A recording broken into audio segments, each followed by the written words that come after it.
Vamos agora continuar com as palestras e agora dou a palavra ao Sr. Dr. João Turgal, que vai falar da cristalografia na matemática.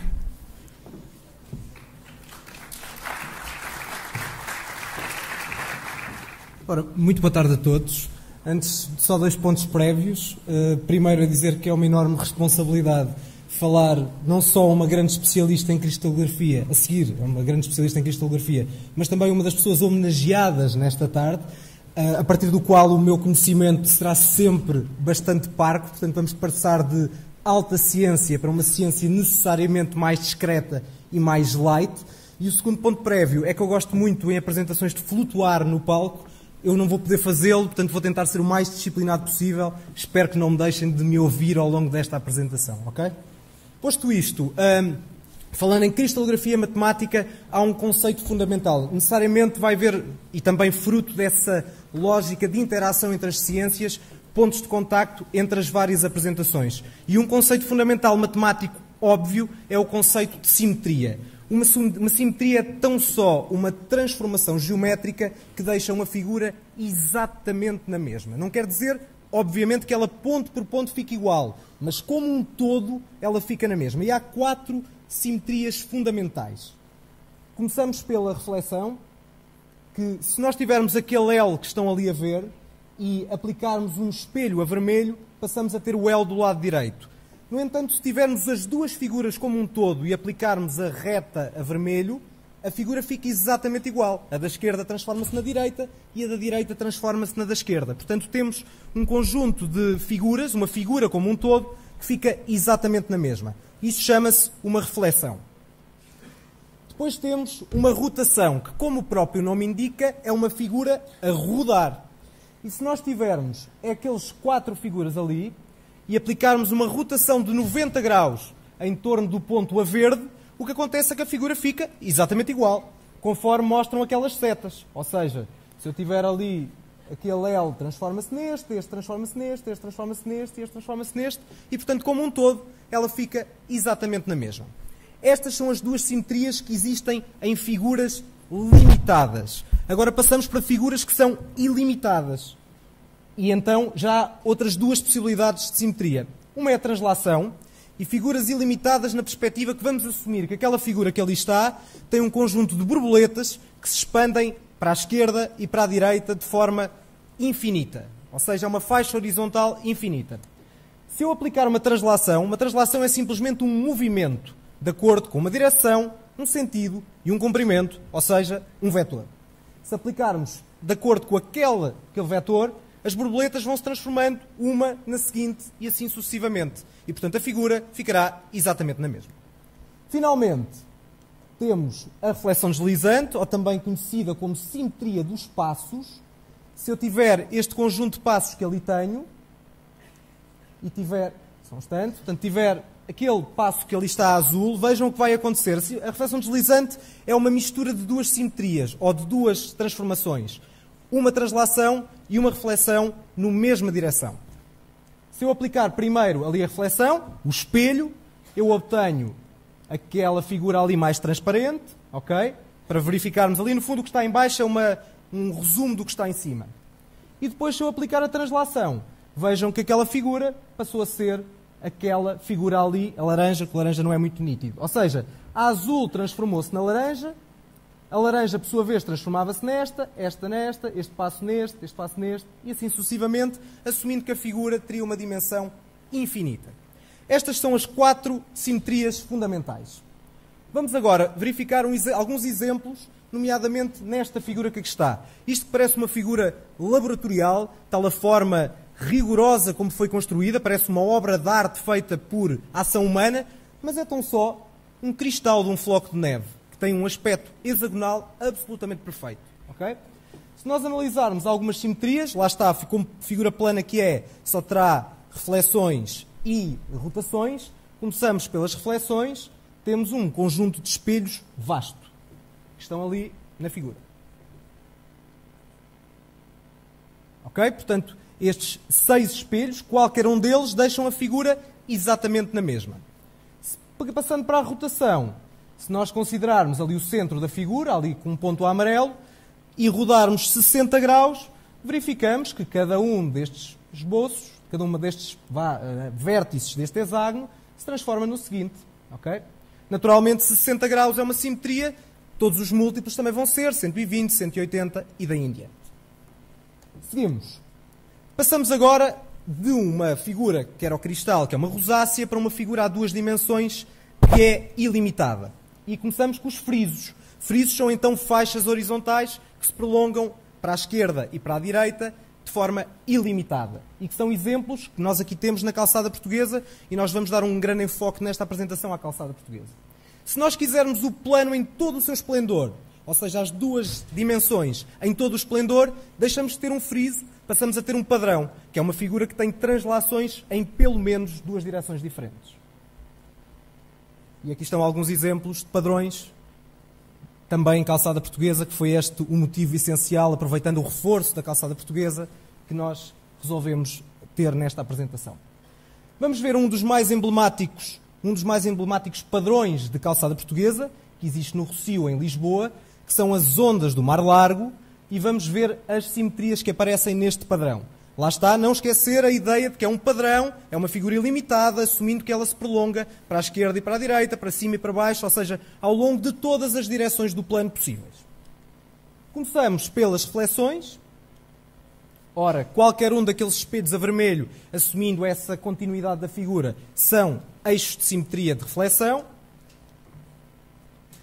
Se nós considerarmos aquele centro ali a azul e rodarmos a figura 180 graus, vamos ver o que acontece. Ou seja, que a figura fica exatamente na mesma e, portanto, também há uma simetria de rotação de meia volta ou de 180 graus. Finalmente, tem também uma reflexão deslizante, como vamos poder ver neste exemplo. Se eu pegar naquela figura azul e aplicar um espelho, ali mais ou menos ao meio, transforma-se naquela figura do lado direito, e se agora mover um pouco para a direita, vejam que eu obtenho a outra figura que está ali em baixo. E isto acontece com os vários módulos que ali estão envolvidos. Portanto, há uma simetria de reflexão deslizante e este padrão tem então estes três tipos de simetrias que o caracterizam. Reflexões numa direção, rotações de 180 graus e ainda reflexões deslizantes. Incluo aqui um pequeno poema para fazer uma transição internacional nesta apresentação, de um dos grandes calceteiros, míticos calceteiros e um poeta calceteiro, que escreveu: "Ouçam, homens de valor, vos falo do calceteiro, a calçada com amor já passou pelo estrangeiro."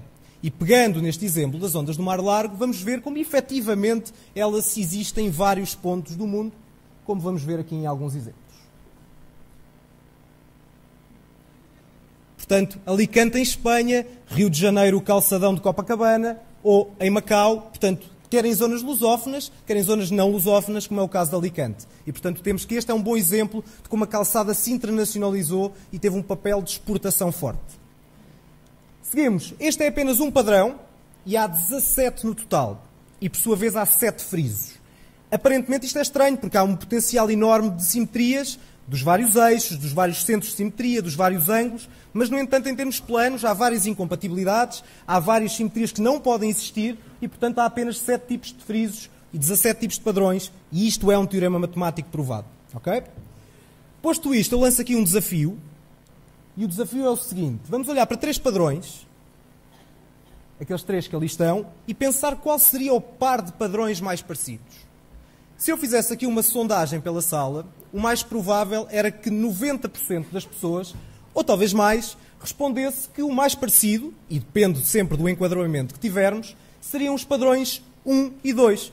Porque, efetivamente, do ponto de vista estético, eles são os mais parecidos que ali estão e o 3 parece que não tem rigorosamente nada a ver. No entanto, vamos agora analisar do ponto de vista matemático a partir apenas e só das reflexões. E vamos então ver as reflexões que cada uma daquelas 3 figuras tem.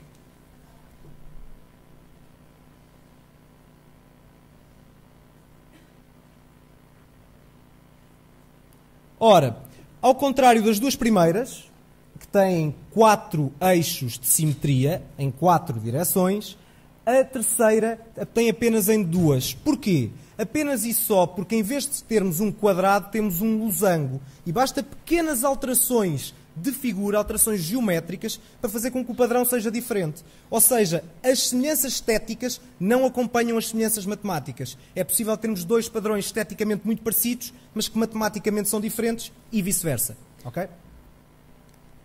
Seguindo, a propósito ainda da calçada portuguesa, algumas iniciativas matemáticas que foram realizadas, reforçando então esse ponto. Rotas de simetria em várias ilhas dos Açores, como já foi referido pela professora Carlota Simões. Temos aqui apenas um exemplo, um roteiro de rosáceas na Ilha Terceira. Pronto, para verem de forma muito breve. Temos também um roteiro em Lisboa que está a ser preparado, que vai ser concretizado em breve, e que é um roteiro de frisos e padrões, um roteiro que não é só matemático, não é só sobre as simetrias, mas também quer abraçar este contexto de interdisciplinaridade e de contacto entre as ciências, vai falar sobre a geologia de Lisboa, vai falar sobre a própria história da calçada portuguesa e deste património tão nacional, ok? E, portanto, é um conjunto de contacto entre três áreas fundamentais, e que está exposto neste mapa. Começa no Jardim Botânico da Universidade de Lisboa, que é precisamente no Museu Nacional de História Natural e da Ciência, que é onde eu trabalho, e termina na Praça do Município, porque também vai ser em parceria com a Câmara Municipal de Lisboa. E, finalmente, já foi realizado um concurso de fotos da calçada portuguesa, que une, agora sim, a matemática com a estética, e vou-vos mostrar o pódio deste concurso. Primeiro e terceiro lugar, em Ponta Delgada, chamado Centro, Rui Manuel Sobral. Depois, em Lisboa, o Mar Urbano. E, por fim, o vencedor deste concurso, o Carrossel de Vila do Conde. Portanto, estes foram as três fotografias que nós selecionámos para constituir o pódio. Avançando, passamos agora das duas dimensões para as três dimensões, onde, necessariamente, o potencial de simetrias é muitíssimo mais vasto. Okay? Em vez de haver 17 padrões planos, passa a haver 230 padrões espaciais, como já foi dito há pouco pela professora Ondina Figueiredo. Grupos de simetria no espaço, considerados também grupos cristalográficos, com translação tridimensional, ou seja, repetem-se periodicamente nos três eixos fundamentais. Vamos pegar na figura mais simples, um cubo, e verificar só algumas das simetrias do cubo, de forma simples. E espero que isto funcione, que não haja aqui nenhum problema. Verificar só, naturalmente, da mesma forma, ao passar das duas para as três dimensões, a noção de espelho muda. Em vez de ser um eixo, uma reta, passa a ser um plano. Da mesma forma como nós olhamos ao espelho, não estamos a olhar para uma reta, mas estamos a olhar para um plano. Ok? E, portanto, os planos de simetria do cubo, inevitavelmente, passam a ser planos, como em qualquer outra figura. Experimentando, então, o atrator, esperando que funcione. Ora, o que verificamos é então alguns planos que ali estão, ou seja, alguns planos de simetria de reflexão, em que verificamos mesmo o cubo dividido em duas partes e, naturalmente, os espelhos depois transformam uma parte na outra parte do próprio cubo. Ok? Prosseguindo, relativamente às simetrias de rotação, novamente, em vez de um ponto como centro, passamos a ter um eixo a partir do qual a figura roda. Temos aqui um exemplo. Se tivermos aquele eixo que une as duas simetrias, os dois pontos da face de cima e da face de baixo, e rodarmos 90 graus, o cubo fica exatamente na mesma. Neste caso, talvez nem precise mostrar o atrator, porque a animação já mostra a figura a rodar 90 graus em torno daquele eixo e a ficar exatamente igual, como um exemplo simples. O cubo, que é como já foi falado duas vezes nesta tarde, um dos 5 sólidos platónicos. Estes sólidos tão especiais, com estas características tão particulares. Mas a questão é se haverá, efetivamente, cristais com este aspecto de sólidos platónicos. E verificamos que, efetivamente, sim. Vamos ver alguns exemplos. Portanto, temos aqui o tetraedro, presente na calcopirito. Está ali apenas o número de simetrias, apenas e só como uma referência matemática, porque muita gente associa a matemática em números. Então vamos lá dar um número para o número de simetrias. O cubo com a pirite, que são cubos efetivamente perfeitos, parecem novamente obras moldadas de forma artificial e pela mão humana. Temos o octaedro e a magnetite, e agora sim entramos no domínio que não é bem cristalográfico.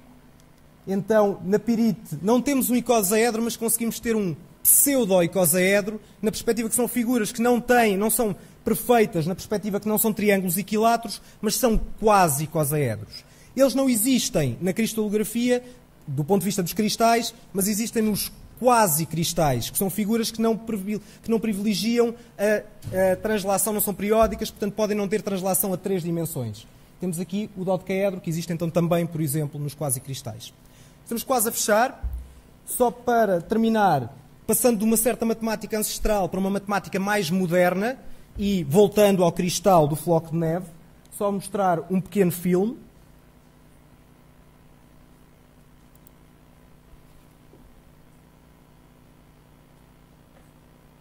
Ora, esta animação, tão simples quanto isto, são 4 segundos apenas, mostra um exemplo de uma simulação de um cristal de floco de neve, uma simulação matemática. Como também vamos poder ver de forma mais concreta neste próximo slide. Nós temos ali em cima 3 flocos de neve reais, cristais, e a seguir aos 3 cristais de neve temos 3 simulações matemáticas a 2 dimensões daqueles senhores, desses mesmos cristais. E, portanto, é o potencial da matemática para simular, para modelar alguns aspectos da natureza, e, no caso, os cristais, que é o ponto fulcral que estamos a falar hoje.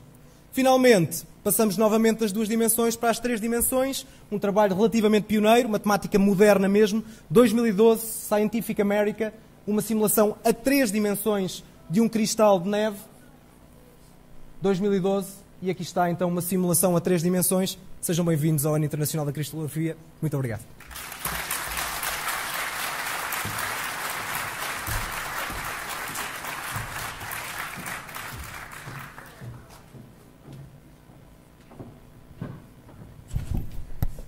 Muito obrigada, Dr. João Turgal. O Dr. João Turgal é também membro do Comitê da Matemática do Planeta Terra e percebem porque que nós também precisamos do João Turgal connosco, exatamente para explicar que a matemática pode ser entendível quando explicada desta forma e atraente para todos os alunos.